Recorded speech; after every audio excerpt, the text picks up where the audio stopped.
नमस्कार दोस्तों, एक बार फिर से आपका स्वागत है हमारे यूट्यूब चैनल में। आज हम देखने वाले हैं शीला फोम कंपनी के बारे में। ये कंपनी भारत में पॉलीयूरेथीन फोम की सबसे बड़ी उत्पादन करने वाली कंपनी है। इस कंपनी के भारत में 11 मैन्युफैक्चरिंग प्लांट है। साथ में ऑस्ट्रेलिया में भी 5 मैन्युफैक्चरिंग प्लांट है और एक प्लांट स्पेन में भी है।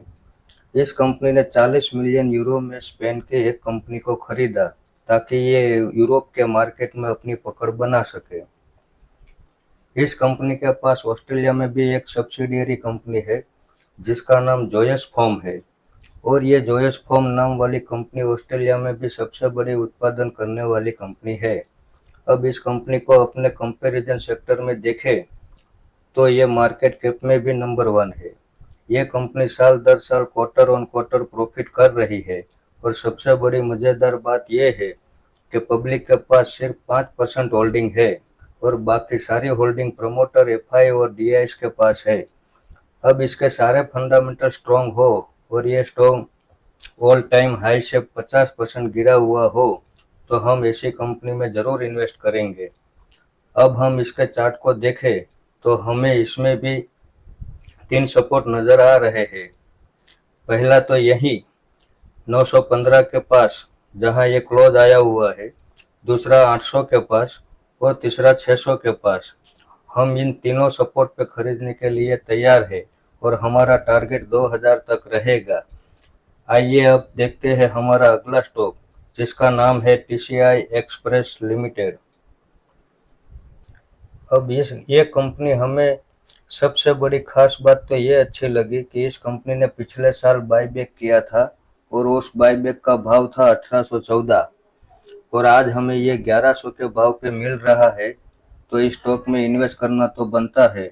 हमारे लिए तो यही एक वजह काफ़ी है कि हम और फंडामेंटल देखें तो हमें पता चला कि कंपनी साल दर साल क्वार्टर ऑन क्वार्टर प्रॉफिट कर रही है।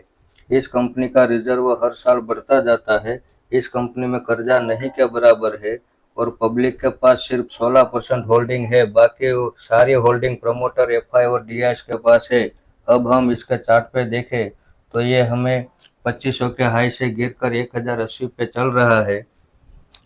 अब इसके चार्ट में भी मुझे 3 सपोर्ट नजर आ रहे हैं। पहला सपोर्ट यही 1080 के लेवल पर, दूसरा सपोर्ट 800 के लेवल पर और तीसरा सपोर्ट 500 के लेवल पर। हम इस तीनों लेवल पर 3 हिस्सों में इन्वेस्ट करेंगे और हमारा टारगेट 2500 रहेगा। अब ये दोनों कंपनी फंडामेंटल में तो स्ट्रॉन्ग है ही, दोनों कंपनी टेक्निकल चार्ट में भी अच्छी है और हाई से काफ़ी गिरी हुई भी है और अच्छे खासे डिस्काउंट पे है, तो दोनों कंपनी में इन्वेस्ट करना तो बनता है।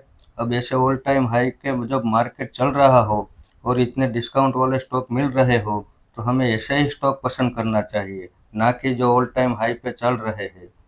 फिर ऐसे ही अच्छे अच्छे टेक्निकल और फंडामेंटल वाले स्टॉक आपके सामने लाता रहूँगा। यहाँ तक मेरा वीडियो देखा इसके लिए आपका बहुत बहुत धन्यवाद।